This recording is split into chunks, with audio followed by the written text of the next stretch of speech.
ನಾನಿವತ್ತು ಮೆಂತ್ಯ ಸೊಪ್ಪಿನ ಪಲಾವ್ ಮಾಡ್ತಾಯಿದ್ದೀನಿ. ನಾನು ಮಾಡಿರೋ ಈ ಪಲಾವ್ ರೆಸಿಪಿ ಹೇಗಿದೆ ಅಂತ ನೋಡುವ ಬನ್ನಿ. ಮಾಡೋ ವಿಧಾನವನ್ನು ತಿಳ್ಕೊಳ್ಳುವ.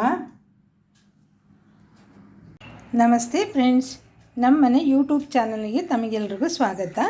ನಾನಿವತ್ತು ಮೆಂತ್ಯ ಸೊಪ್ಪಿನ ಪಲಾವ್ ಮಾಡಬೇಕು ಅಂತಿದ್ದೀನಿ.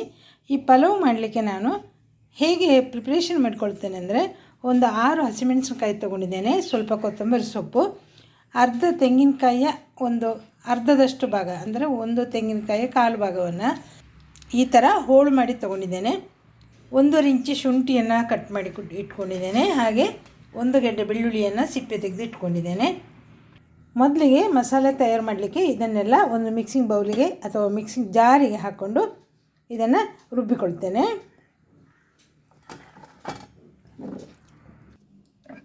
ನೋಡಿ, ಈ ಥರ ನಯವಾಗಿ ರುಬ್ಬಿಕೊಂಡು ಬಂದಿದ್ದೇನೆ.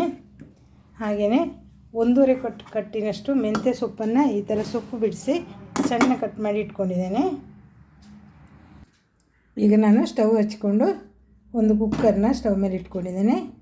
ಇದಕ್ಕೆ ಒಂದು 2 ಸ್ಪೂನಷ್ಟು ತುಪ್ಪವನ್ನು ಹಾಕ್ಕೊಳ್ತಾ ಇದ್ದೇನೆ.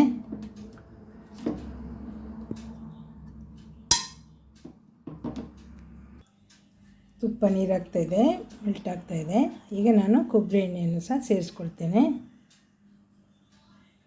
ಒಂದು 4 ಸ್ಪೂನು ಕೊಬ್ಬರಿ ಎಣ್ಣೆಯನ್ನು ಹಾಕ್ಕೊಂಡೆ. ಇದು ಬಿಸಿಯಾಗಲಿ. ಈಗ ನಾನು ಮಸಾಲೆಯಾಗಿ 1 ಸ್ಟಾರು, 4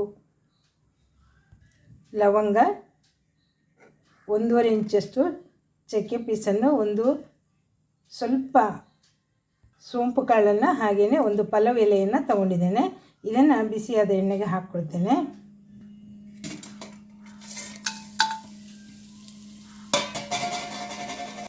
ಹಾಗೆಯೇ ಸ್ವಲ್ಪ ಕರಿಬೇವಿನ ಎಲೆಯನ್ನು ಸೇರಿಸ್ಕೊಂಡಿದ್ದೇನೆ. ಈಗ ನಾನು ಕಟ್ ಮಾಡಿ ಇಟ್ಕೊಂಡಂಥ ಈರುಳ್ಳಿಯನ್ನು ಇದಕ್ಕೆ ಸೇರಿಸ್ಕೊಳ್ತೇನೆ. ಈರುಳ್ಳಿ ಕೆಂಪಾಗ್ತಾ ಇದೆ. ಈಗ ನಾನು ಟೊಮೆಟೊವನ್ನು ಹಾಕ್ಕೊಳ್ತಾ ಇದ್ದೇನೆ. ನಾನು 2 ಮೀಡಿಯಮ್ ಗಾತ್ರದ ಈರುಳ್ಳಿಯನ್ನು ಹಾಕ್ಕೊಂಡಿದ್ದೇನೆ. ಹಾಗೆ 1 ಟೊಮೆಟೊವನ್ನು ಸಣ್ಣಕ್ಕೆ ಹೆಚ್ಚಿ ಹಾಕ್ಕೊಂಡಿದ್ದೇನೆ. ಈಗ ಸ್ವಲ್ಪ ಉಪ್ಪನ್ನು ಸೇರಿಸ್ಕೊಳ್ತೇನೆ. ಈಗ ಸ್ವಲ್ಪ ಅರಿಶಿಣದ ಪೌಡ್ರನ್ನು ಹಾಕ್ಕೊಳ್ತಾ ಇದ್ದೇನೆ. ಈಗ ಟೊಮೆಟೊ ಚೆನ್ನಾಗಿ ನೀರಾಗಿದೆ. ಈಗ ರುಬ್ಬಿಟ್ಕೊಂಡಂಥ ಮಸಾಲೆ ಅಂದರೆ ಹಸಿಮೆಣಸಿನಕಾಯಿ ಮತ್ತು ಕೊತ್ತಂಬರಿ ಸೊಪ್ಪು ಹಾಕಿದ ಮಸಾಲೆಯನ್ನು ಸೇರಿಸ್ಕೊಳ್ತಾ ಇದ್ದೇನೆ. ಮಸಾಲೆ ಹಸಿ ವಾಸನೆ ಹೋಗುವಷ್ಟು ಹೊತ್ತು ಇದನ್ನು ಚೆನ್ನಾಗಿ ಮಿಕ್ಸ್ ಮಾಡಬೇಕು ಒಗ್ಗರಣೆಯಲ್ಲಿ. ಈಗ ಇದಕ್ಕೆ ನಾನು 1 ಬಟಾಟೆಯನ್ನು ಕಟ್ ಮಾಡಿ ಇಟ್ಕೊಂಡಿದ್ದೆ, ಇದನ್ನು ಸೇರಿಸ್ಕೊಳ್ತಾ ಇದ್ದೇನೆ. ಬಟಾಣಿ ಕಾಳಿದ್ರೆ ಅದನ್ನು ಹಾಕ್ಕೊಳ್ಬೋದು. ನಾನಿಲ್ಲಿ 1.5 ಕಟ್ಟು ಮೆಂತ್ಯ ಸೊಪ್ಪನ್ನು ಕತ್ತರಿಸಿಟ್ಕೊಂಡಿದ್ದೇನೆ. ನೋಡಿ, ಈ ಥರ ಎಲೆಯನ್ನು ಮಾತ್ರ ತೊಗೊಂಡಿದ್ದೇನೆ, ತುಂಬ ದಂಟು ತೊಗೊಂಡಿಲ್ಲ. ಇದನ್ನು ಈಗ ಮಸಾಲೆ ಚೆನ್ನಾಗಿ ಒಗ್ಗರಣೆಯಲ್ಲಿ ಬೆಂದಿದೆ. ನೋಡಿ ಕಲರ್ ಹೇಗಿದೆ ಅಂತ. ನಾನು ಇದಕ್ಕೀಗ ಕಟ್ ಮಾಡಿ ಇಟ್ಕೊಂಡಂಥ ಸೊಪ್ಪನ್ನು ಸೇರಿಸ್ಕೊಳ್ತಾ ಇದ್ದೇನೆ.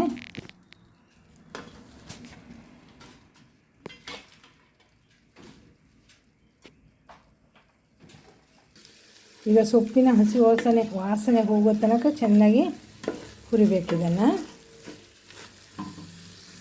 ನೋಡಿ, ನಾನಿಲ್ಲಿ 3 ಲೋಟ ಅಕ್ಕಿಯನ್ನು ತೊಳೆದು ನೆನೆಸಿಟ್ಟಿದ್ದೆ. ನೋಡಿ, ಈ ಲೋಟದಲ್ಲಿ 3 ಲೋಟ ಅಕ್ಕಿ ಅಂದರೆ ಒಂದು ಅರ್ಧ ಸೇರು ಅಥವಾ ಅರ್ಧ kg ಅಕ್ಕಿಯನ್ನು ತಗೊಂಡಿದ್ದೇನೆ. ಮಸಾಲೆ ಕ್ಲೀನಾಗಿ ಫ್ರೈ ಆಗಿದೆ, ಬೆಂದಿದೆ. ಈಗ ನಾನು ಅಕ್ಕಿಯನ್ನು ಇದಕ್ಕೆ ಹಾಕ್ಕೊಳ್ತೇನೆ. ಅಕ್ಕಿಯನ್ನು ಸೇರಿಸಿ ನಂತರ ಕ್ಲೀನಾಗಿ ಚೆನ್ನಾಗಿ ಮಿಕ್ಸ್ ಮಾಡಿಕೊಂಡು ಈಗ ಇದಕ್ಕೆ ನಾವು ಎಷ್ಟು ನೀರು ಅಕ್ಕಿ ತೊಗೊಂಡಿದ್ದೇವೆಯೋ ಅದರ 2ರಷ್ಟು ನೀರನ್ನು ಸೇರಿಸ್ಕೊಳ್ಬೇಕು. ನಾನೀಗ ನೀರನ್ನು ಹಾಕ್ಕೊಳ್ತಾ ಇದ್ದೇನೆ.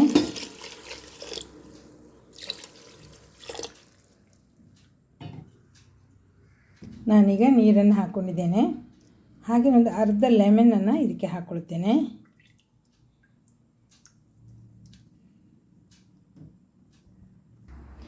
ಈಗ ಒಂದು ಮಿಕ್ಸ್ ಮಾಡಿಬಿಟ್ಟು ಮುಚ್ಚಳವನ್ನು ಮುಚ್ಚಿ 2 ವಿಸಿಲ್ ಕೂಗಿಸುವ.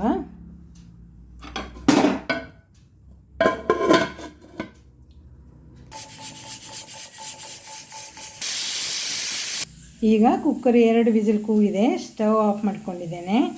ಇದು ಪೂರ್ತಿ ಗ್ಯಾಸ್ ಹೋಗೋ ತನಕ ತಣ್ಣಗಾಗಲಿ. ಈಗ ಕುಕ್ಕರ್ ಗಾಳಿ ಕಂಪ್ಲೀಟ್ ಹೋಗಿದೆ. ಈಗ ಮುಚ್ಚಳ ತೆಗೆದು ನೋಡುವ. ನೋಡಿ ಚೆನ್ನಾಗಿ ಬಂದಿದೆ. ಭಾಳ ಒಳ್ಳೆ ಪರಿಮಳ ಬರ್ತಾ ಉಂಟು. ಈಗ ಮೆಂತ್ಯ ಸೊಪ್ಪಿನ ಪಲಾವ್ ರೆಡಿಯಾಗಿದೆ ನೋಡಿ. ಸರ್ವ್ ಬೌಲಿಗೆ ಹಾಕ್ಕೊಂಡಿದ್ದೀನಿ. ತುಂಬ ಚೆನ್ನಾಗಿ ಬಂದಿದೆ, ಟೇಸ್ಟಿಯಾಗೂ ಬಂದಿದೆ.